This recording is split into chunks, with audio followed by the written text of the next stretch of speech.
Vamos conversar agora com a Ana Paula Rodrigues, que, assim como eu, foi uma das atingidas por esse apagão repentino e até então sem explicação na região central de São Paulo. Ana, bom dia. Tudo bem, gente? Bom dia aqui para todo mundo. Bom dia. Uma região que não está habituada a ter esse tipo de apagão, né? E chama muito a atenção quando acontece justamente por isso. Em tese, a gente está falando da rede mais protegida de abastecimento de energia de São Paulo, porque ela é toda aterrada. Então, não está sujeita a ventania, chuva, queda de árvores e tudo mais. Tanto que ontem não chovia no momento em que Nada, foi nem antes. ventava. Foi antes de tudo. Foi por volta de meio-dia que a energia acabou. A gente está indo para quase 24 horas, né, dessa falha, desse apagão que atingiu parte do centro de São Paulo. E a Enel ainda não sabe o que aconteceu, ainda não informa qual foi a origem do problema. O que a Enel fala agora é que a energia já foi restabelecida para 99% dos clientes, mas ainda tem 186 endereços com problemas. A falha começou depois do meio-dia, pouca coisa depois, e atingiu residências e comércios de pelo menos 5 bairros: Consolação, Higienópolis, Bela Vista, incluindo ali um pedaço do Bexiga, né, que é um distrito, Vila Buarque e Santa Cecília. No auge do problema foram pelo menos 20 mil endereços sem luz.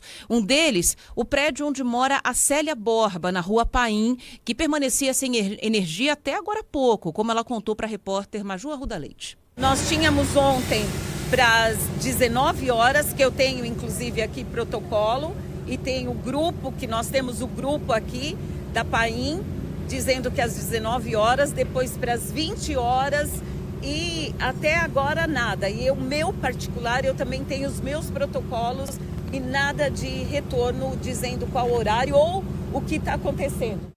Bom, a Enel passou a tarde e a noite ali na região com várias equipes. Em um certo momento durante a tarde, só na Antônia de Queiroz, numa mesma rua, eram 3 equipes trabalhando em 3 pontos diferentes. E a empresa afirmou que enviou geradores também para os endereços de pessoas com algum tipo de problema de saúde, por exemplo. Mas isso não aconteceu para todo mundo. Alguns moradores afirmam que não tiveram o pedido por geradores atendidos, como relataram a Fabiola e a Rosa. Prometeram ligar um gerador, porque o prédio era de risco, tem muitas pessoas idosas, às 7 horas da noite e até agora nada. Tive que subir 8 andares com meu marido transplantado e agora tenho que ir trabalhar, não posso deixar de trabalhar. Ele tem que tomar remédio controlado de 12 em 12 horas e ele não tem celular nem para acordar. Desde ontem ao meio-dia. E a gente está preocupado porque tem cadeirante, tem pessoas que usam balão de oxigênio e a gente está preocupada com isso. E você já morava aqui em 2024? Vocês chegaram a ficar uma semana sem luz? Sim, eu morava assim. E eu tô preocupada para isso não acontecer isso, entendeu? De novo. Senão a gente vai ter que contratar um gerador, aí vai um custo grande para as pessoas. Por que a Maju perguntou para elas de 2024? Porque foi naquela época, em março, que um outro apagão atingiu também o centro de São Paulo, quando a cidade passava por uma fortíssima onda de calor. E na época, a Enel apontou essa como uma das causas para essa falha, né? Então, em cima, o problema é quando chove. Embaixo, na fiação subterrânea, é quando esquenta demais. E, além disso, a empresa também apontou um problema numa escavação que era feita pela Sabesp, numa rua da Vila Buarque, como um problema, o que a Sabesp negou, e eles ficaram nesse embate por dias. Assim como muitos moradores ficaram sem energia por dias. Foram 4, 5 dias até que houvesse a normalização do fornecimento de energia naquela região. Sobre o apagão de ontem, o que a Enel disse é que segue com as equipes nas ruas e vai continuar assim até que a falha seja resolvida. Mas explicação para a causa ainda não. Só que é um trabalho muito complexo, porque as equipes têm que ir fazendo mapeamento esquina a esquina até achar onde está desligado e fazer a reconexão. Agora, o que levou à queda de parte desse sistema que abastece o centro de São Paulo até agora não tem explicação. E aquele de 2024, como você bem lembrava, Ana Paula Rodrigues, também, né? No fim das contas, Enel empurrava para a Sabesp falava que não tinha nada a ver. E aí eu lembro que os ouvintes mandavam para a gente foto da Boca de Lobo com fumaça saindo. Era uma coisa que... Eu, por exemplo, fiquei 3, 4 dias sem energia elétrica e você andava pelo bairro, tava todo mundo já se adaptando a viver sem energia, porque não chovia, não tinha aquele caos nas ruas. Não, tava um calor normal do verão e todo mundo sem energia elétrica. Então as ruas ficaram cheias do bairro, todo mundo a pé e tal. Ontem, o que eu vi muito foi gerador para semáforo, que são geradores pequenos, né, muitas vezes a diesel, e com equipes da CT para deixar o semáforo ligado ali, eles isolados. Os comércios contrataram, pelo menos na região onde eu moro, e por muito tempo a apreensão maior era a seguinte: não havia uma resposta do que estava acontecendo. Então, a sorte é que uma das equipes abriu lá a Boca de Lobo em uma esquina e achou onde era o problema e foi lá e reconectou. Mas o que causou esse problema? Se ele pode hoje, meio-dia, acontecer de novo, se ele pode amanhã acontecer mais uma vez, ninguém sabe. E naquela época, em 2024, eu lembro que a energia chegou a ser restabelecida e caiu depois de novo. Principalmente ali na Vila Buarque, onde estava rolando realmente essa escavação por causa de uma obra. Então fica essa apreensão. E uma coisa que quem mora no centro, Sabino, sempre fala é que assim, existem desvantagens em morar no centro. Como qualquer região de São Paulo, tem coisa boa, coisa ruim.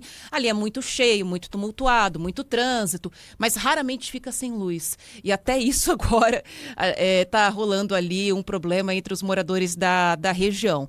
Só repetindo, são 186 endereços agora que seguem sem energia. No auge do problema foram 20 mil.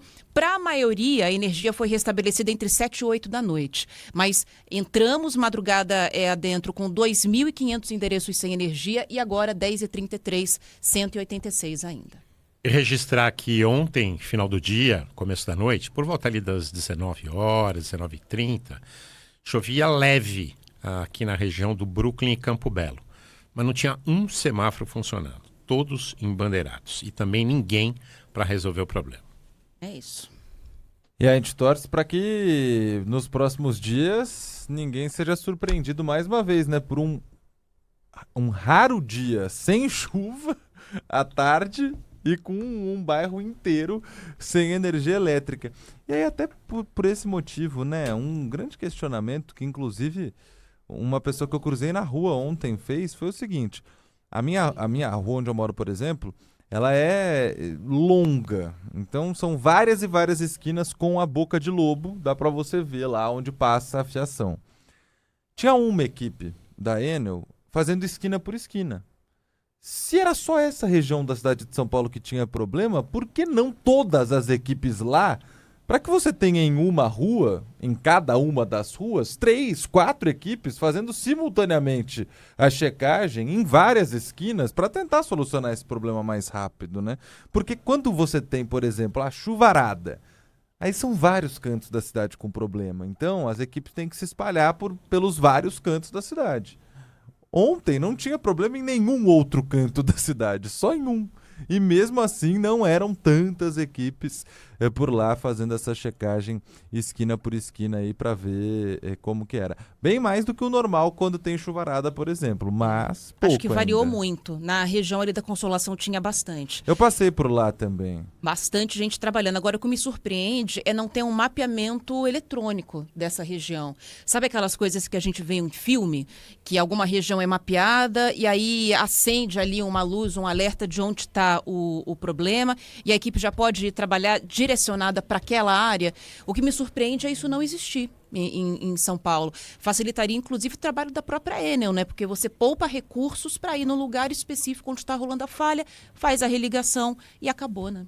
Aliás, no subsolo de São Paulo, ninguém sabe exatamente o que existe, né? Não há esse mapeamento do subsolo de São Paulo. Esse é um grande problema. E aí, quando você vai falar de obras de grande porte, escavações grandes, vira e mexe, acontece acidentes também por esse motivo, né?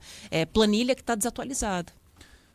E no centro, né, recentemente tiveram que paralisar uma obra porque encontraram algumas coisas ali no subsolo e talvez esse seja um dos motivos que a gente já tentou tanto entender aqui, né, Sabino? Por que é que não começam a enterrar todos os fios de São Paulo. Talvez seja um dos motivos, né? A trabalheira que é você ter que descobrir no meio da obra o que tem por lá. Todo mundo diz que é muito caro, que é muito trabalhoso, que causaria um transtorno muito grande, porque você precisa quebrar não só calçada, mas também rua, então o trânsito fica pior ainda.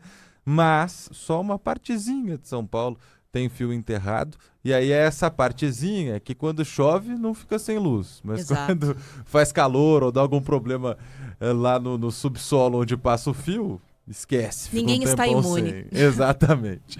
Valeu, Ana. Valeu. Valeu, Ana.